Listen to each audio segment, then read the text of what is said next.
Assalamualaikum warahmatullahi wabarakatuh. Nah, teman-teman, perkenalkan nama saya Melsi Agustia Zulasma. Saya merupakan mahasiswa pada program Magister Kimia, Fakultas Matematika dan Ilmu Pengetahuan Alam Universitas Syiah. Dan saya hormati Bapak Profesor Dr. Bernard Rinaldi Idrus SSI selaku dosen pengampu pada mata kuliah kromatografi lanjut.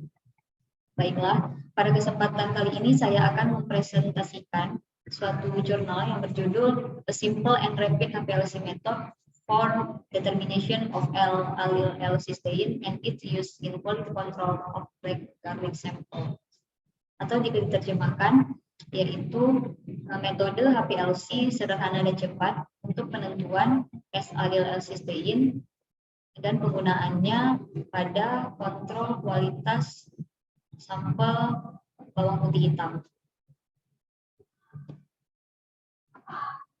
Nah, ini merupakan jurnal yang saya ambil, yaitu jurnal dari LBT, Food Science and Technology, yang dipublish pada tahun 2022.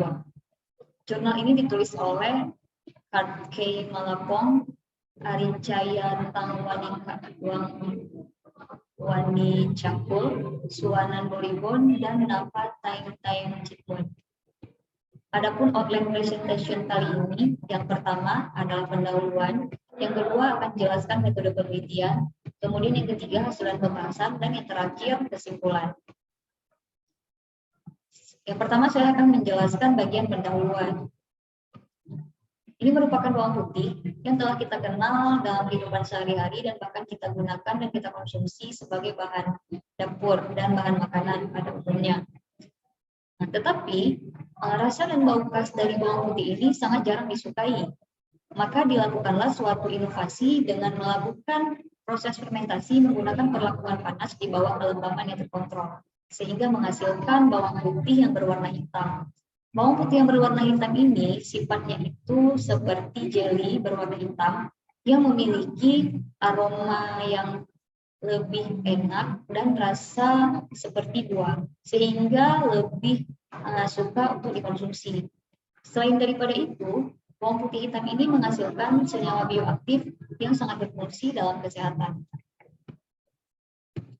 Bawang putih hitam memiliki berbagai macam komponen senyawa bioaktif yang mengandung belerang seperti S-alil L-cysteine, mercaptocysteine, S-methyl L-cysteine, glutamil S-alil cysteine, fruktosil S-alil cysteine, fruktosil glutamil S-alil cysteine, dan beberapa senyawa antioksidan lainnya seperti hidroksimetil furfural, asam 5-hidroksimetil-2-furoat, flavonoid, asam fumarat, dan melanoidin.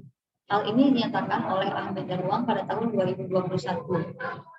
Karena banyaknya kandungan senyawa bioaktif yang mengandung belerang ini, maka bawang putih hitam berpotensi untuk dalam pengobatan kesehatan. Salah satunya seperti dapat digunakan untuk antioksidan, antiinflamasi, anti-obesitas, anti-kanker, anti-alergi, pencegahan kardiovaskular, dan perlindungan neurodegeneratif. Nah, berikut merupakan struktur dari S-alil L-cysteine atau disingkat dengan SAC. Senyawa ini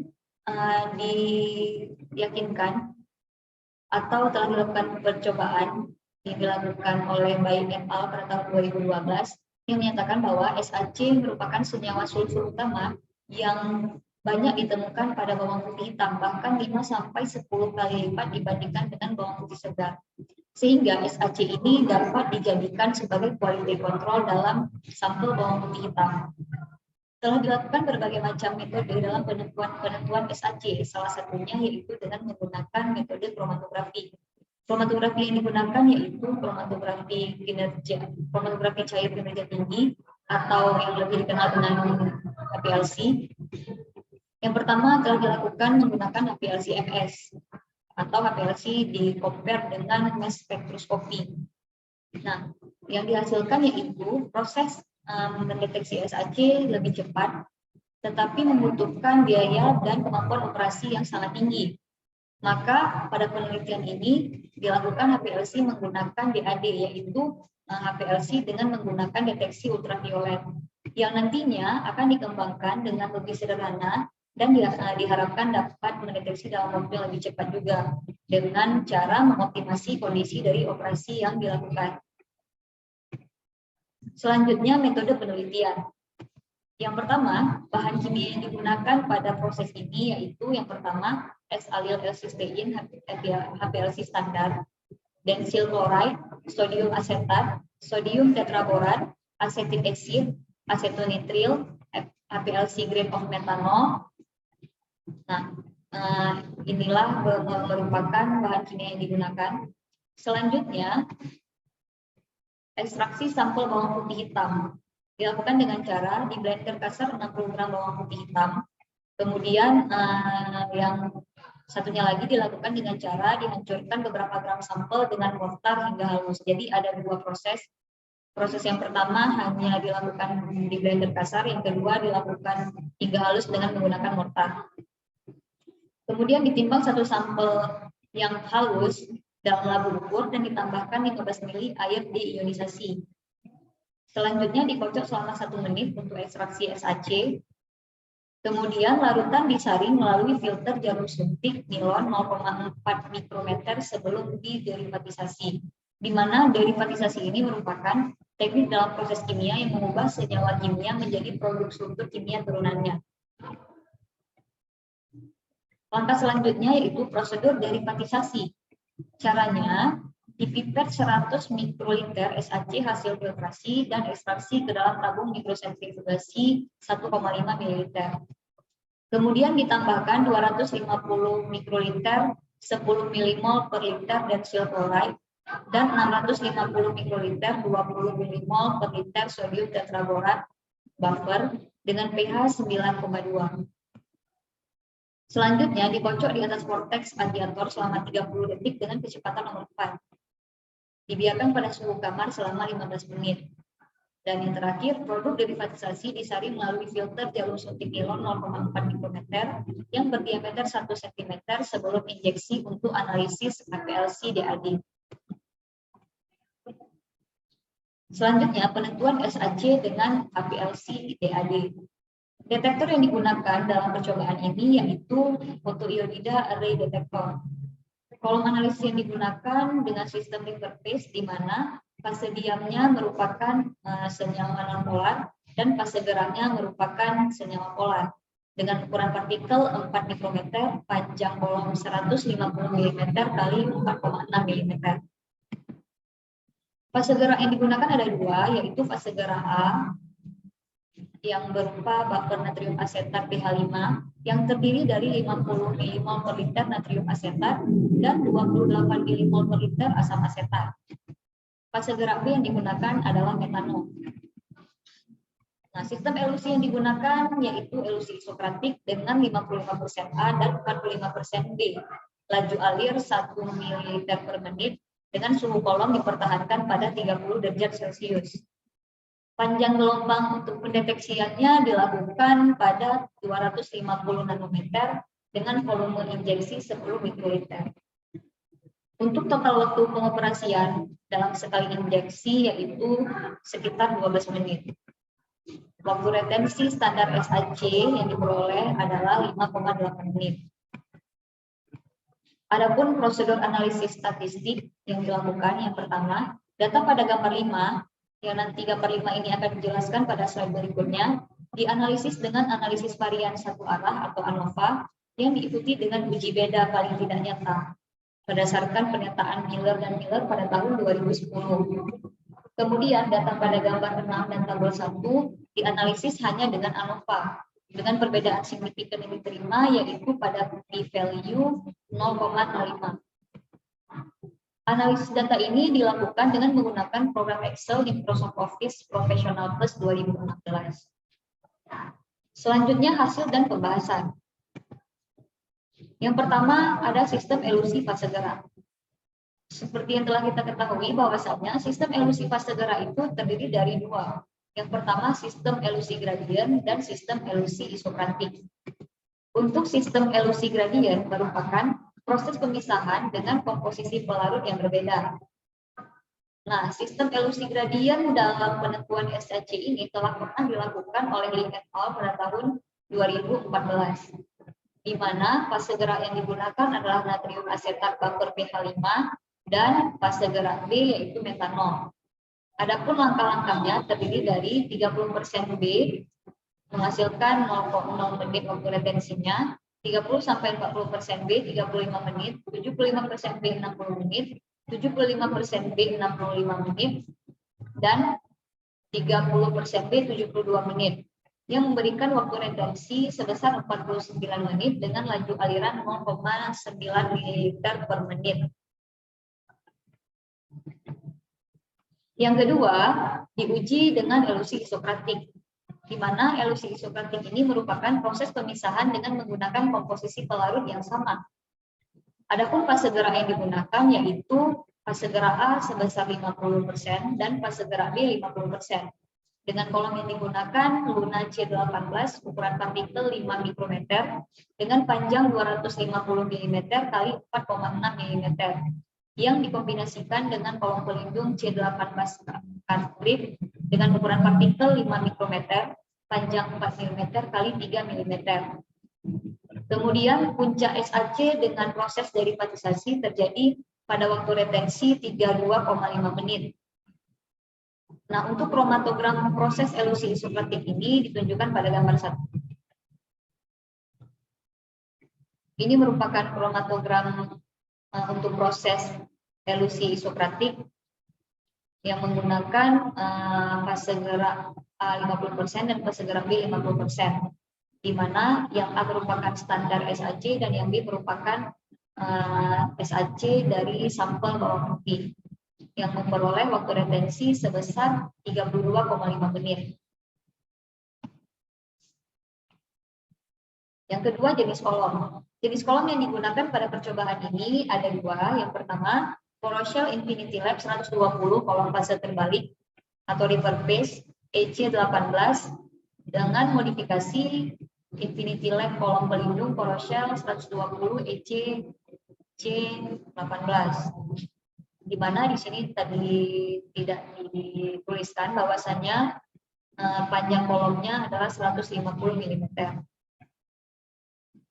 Kolom kedua yang digunakan yaitu kolom Luna C18 dengan ukuran partikel 5 mikrometer, panjang 250 mm kali 4,6 mm, yang dikombinasikan dengan kolom pelindung C18 cartridge ukuran partikel 5 mikrometer dengan panjang 4 mm kali 3 mm. Nah, kedua kolom ini merupakan kolom analitik yang berisi fase stasioner C18 yang sama, namun pelapisan yang berbeda dan ukuran porinya juga sama. Nah, jumlah partikel ukuran porinya yaitu 100 derajat Armstrong untuk Luna dan 120 derajat Armstrong untuk Infinity Lab Poroshell. Nah, setelah dilakukan proses deteksi, ternyata kolom Luna memberikan waktu retensi sebesar 32,5 menit seperti yang telah dimunculkan pada kromatogram di gambar 1. Sedangkan kolom Poroshell memberikan waktu retensi sebesar 15 menit. Nah, yang terlihat pada gambar 2 berikut ini. Ini merupakan kromatogram dengan menggunakan kolom Poroshell 150 mm C18 yang menghasilkan waktu retensi sebesar 15 menit. Gambar A merupakan standar SAC, gambar B merupakan SAC yang terkandung dalam sampel bawang putih. Ini merupakan puncaknya pada waktu 15 menit. Selanjutnya fase gerak. Fase gerak yang digunakan tadi ada dua, ada fase gerak A dan fase gerak B. Nah, di sini fase gerak yang digunakan dipilih yaitu fase gerak dengan komposisi 55% B dan 60% B dengan elusi isokratik dan menggunakan kolom 150 mm Infinity Lab Poroshell C18 berdasarkan perlakuan sebelumnya.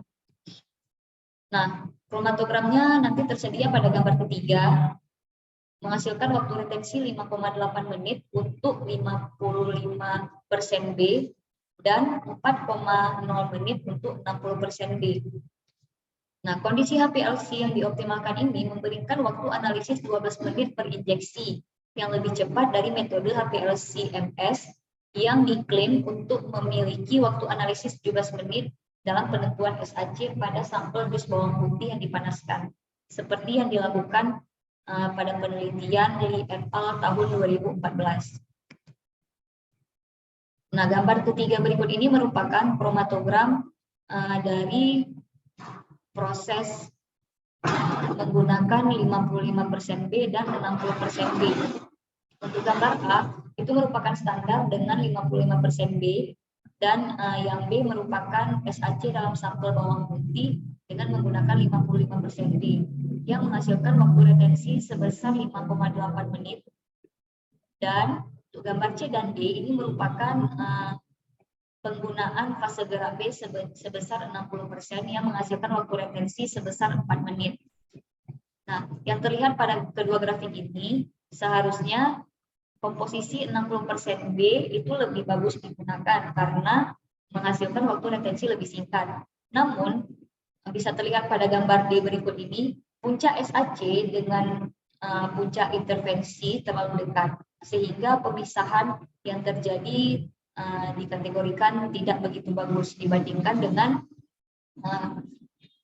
penggunaan 55% B. Maka kondisi optimum yang dipilih pada proses ini yaitu dengan 55% B. Selanjutnya yaitu homogenisasi sampel bawang putih hitam. Homogenisasi dilakukan dengan dua cara, yaitu homogenisasi kasar dan homogenisasi halus. Homogenisasi kasar hanya dilakukan dengan blender kasar ditambahkan dengan 15 ml air. Homogenisasi halus dilakukan sampel dihancurkan dengan mortar hingga berbentuk pasta. Nah, untuk homogenisasi sampel kasar dan halus ini akan diperlihatkan pada gambar 4.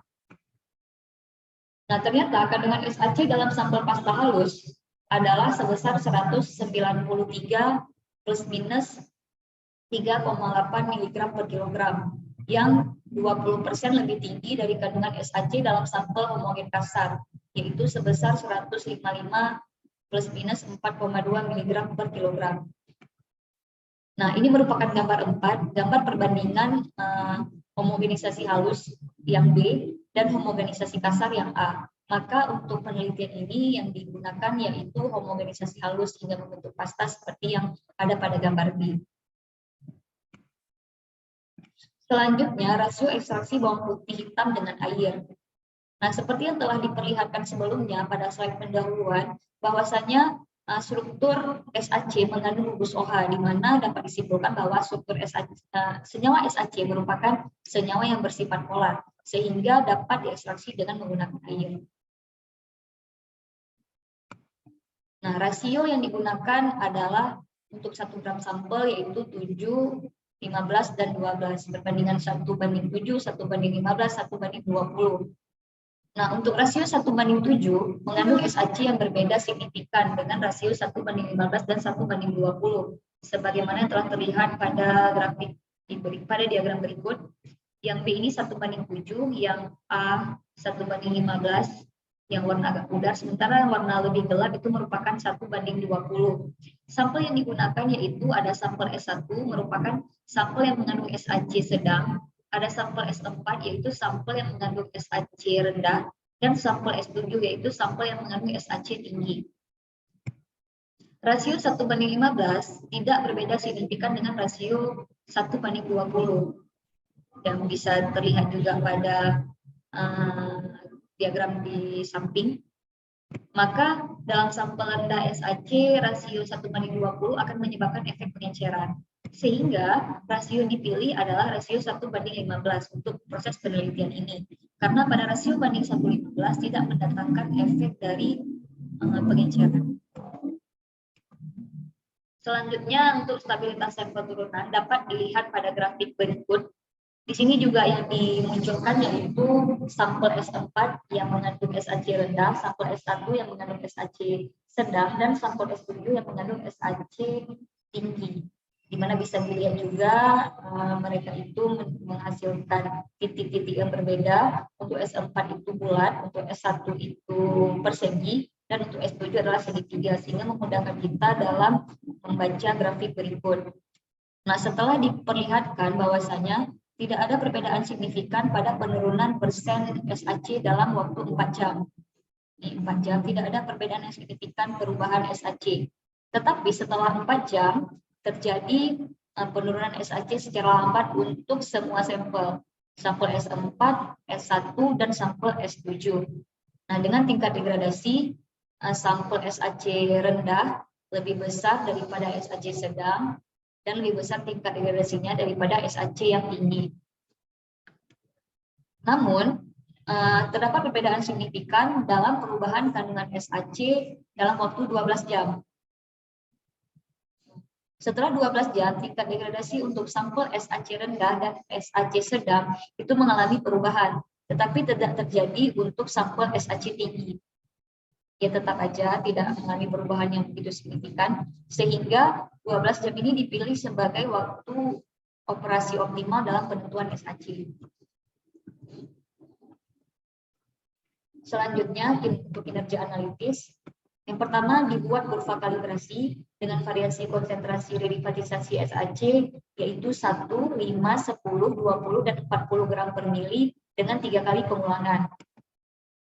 Adapun persamaan regresi linier yang diperoleh yaitu Y sama dengan 3,6549X dikurang 0,3939 dengan koefisien determinasi yang diperoleh sebesar 0,998, di mana sebagai yang telah kita ketahui bahwasanya koefisien determinasi untuk validasi metode analisis yang diizinkan maksimal 1, lebih bagus 1. Nah, pada metode ini mendekati 1, yaitu 0,998, sehingga dapat dikategorikan bahwasanya metode ini telah bagus digunakan. LOQ yaitu limit of quantification atau limit kuantisasi dalam metode ini adalah sebesar 1 gram per mili. Sementara limit of detection atau batas deteksi minimum dari metode ini adalah 0,25 gram per mili. Untuk ketepatan dalam hasil pengulangan dan presisi dalam hal reproduktivitas pada laboratorium diuji menggunakan 2 sampel dengan konten SAC yang berbeda, yaitu sampel S7 yang mengandung SAC tinggi dan S8 yang mengandung SAC rendah. Hasilnya ditampilkan dalam tabel 1 berikut. Nah, dilakukan dalam waktu 4 hari, hari pertama, kedua, ketiga, dan keempat, dapat terlihat bahwa pada sampel S7 yang ke-1 dan S7 yang kedua, baik dalam waktu hari pertama, kedua, sampai keempat, menghasilkan jumlah SAC yang tidak berbeda signifikan. Begitu juga untuk sampel S72, untuk sampel S81 dan S82 tidak menghasilkan perbedaan yang signifikan. Untuk analisis tabel 1 dijelaskan dalam tabel 2 berikut ini. Nah, dalam menganalisis tabel 1 dilakukan analisis ANOVA yang diperoleh pada sampel 7 p-value sebesar 0,034 dan pada sampel 8 p-value sebesar 0,019. Sebagaimana telah dijelaskan pada bagian metode penelitian tadi, bahwasanya p-value yang diterima untuk analisis ANOVA ini lebih kecil dari 0,05. Maka p-value ini dapat diterima dalam proses analisis SAC ini. Selanjutnya ada tabel 3 untuk menjelaskan presisi dan tabel keempat untuk menjelaskan akurasi. Pada tabel 3 menjelaskan presisi dari metode ini, yaitu digunakan di laboratorium dengan 8 kali pengulangan dan menghasilkan persen RASD sebesar 5,1%, dan ini telah mencukupi standar yang ditentukan. Maka dikatakan metode ini presisi untuk dilakukan. Kemudian pada tabel 4 menunjukkan data untuk akurasi dengan persen recovery. Nah, sampel yang digunakan sebanyak 3, yaitu sampel 2, sampel 5, dan sampel 6. Dilakukan 3 kali pengulangan dengan penambahan SAC.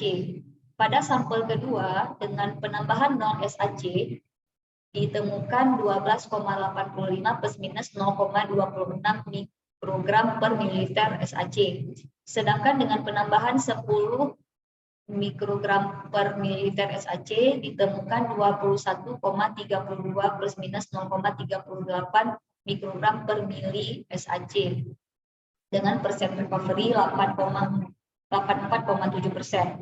Persen recovery yang terdapat pada tabel 4 ini baik pada sampel S2, S8, S6, yaitu pada rentang 84,7 hingga 96,8%, di mana yang telah kita pelajari sebelumnya bahwasanya persen recovery yang dapat diterima untuk metode analisis yaitu 80 sampai 120%.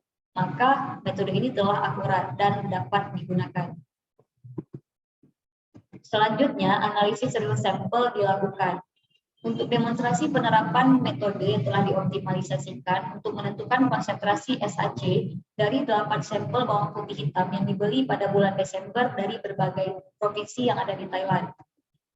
Ini merupakan gambar dari bawang putih hitam. Yang A itu merupakan umbi biasa yang berisi 10-20 siung. Yang B dan C merupakan bentuk umbi tunggal bawang putih gajah yang disebut gratiemnon di Thailand. Dia lebih besar, satu siung itu besar, makanya disebut dengan bawang putih gajah. Selanjutnya, analisis real sampel dilakukan pada 8 sampel yang diperoleh tadi. Dapat terlihat pada diagram berikut ini bahwasanya sampel ke-7 merupakan sampel yang paling banyak mengandung SAC, yaitu sekitar 400 mikrogram per gram. Sementara yang paling sedikit yaitu pada sampel ke-6. Mengapa hal tersebut terjadi? Karena dalam proses produksi bawang putih hitam itu menggunakan parameter operasi yang berbeda-beda, sehingga akan menghasilkan SAC yang berbeda-beda pula. Tabel kelima ini merupakan variasi proses dan parameter yang digunakan dalam produksi bawang putih hitam. Parameter yang dimunculkan pada tabel ini yaitu temperatur, kelembaman, dan waktu. Dapat dilihat bahwa pada suhu 40 derajat Celcius dengan tanpa adanya kontrol kelembaman dan waktu yang sama menghasilkan SAC yang lebih tinggi, yaitu sebesar 124,67 mikrogram per gram dibandingkan dengan temperatur 85 derajat Celcius yang hanya menghasilkan SAC sebesar 85,46 mikrogram per gram. Hal ini menunjukkan bahwasanya beda parameter akan menghasilkan SAC yang berbeda pula. Nah, maka oleh sebab itu, untuk mengontrol kualitas bawang putih hitam yang tersedia secara komersil yang dijual di pasar, Badan Administrasi Obat dan Makanan Thailand telah menentukan batas minimum yang diterima untuk S-alil L-cysteine pada 0,16 mg per gram atau 160 gram per gram untuk bawang putih hitam yang dijual di Thailand. Akibatnya, sangat penting untuk dapat mengukur SAC dalam bawang putih hitam secara cepat dan akurat, dengan biaya rendah dan analisis cepat, sehingga cocok untuk analisis rutin. Adapun kesimpulan yang diperoleh dari pemaparan sebelumnya, yaitu metode HPLC sederhana dan cepat yang cocok untuk analisis rutin SAC dikembangkan untuk kontrol kualitas sampel bawang putih hitam yang dijual di pasar. Waktu retensi yang diperoleh dalam metode ini sebanding dengan teknik HPLC-MS canggih yang digunakan dalam analisis SAC di sampel jus bawang putih yang dipanaskan yang dilakukan oleh Li et al. Tahun 2014 yang membutuhkan keterampilan operasi yang tinggi. Adapun persiapan sampel dari metode yang dikembangkan lebih cepat dan mudah. Stabilitas dari sampel turunan memungkinkan analisis dilakukan hingga 12 jam. Dan derivatisasi SAC memberikan analisis berkelanjutan yang layak menggunakan autosampler yang ada pada instrumen HPLC. Untuk elusi yang digunakan yaitu elusi isokratik karena lebih cepat dengan fase gerak yang terdiri dari buffer natrium asetat 45% pada pH 5 dan metanol 55% dengan kolom Poroshel C18 memberikan waktu retensi 5,8 menit untuk SAC.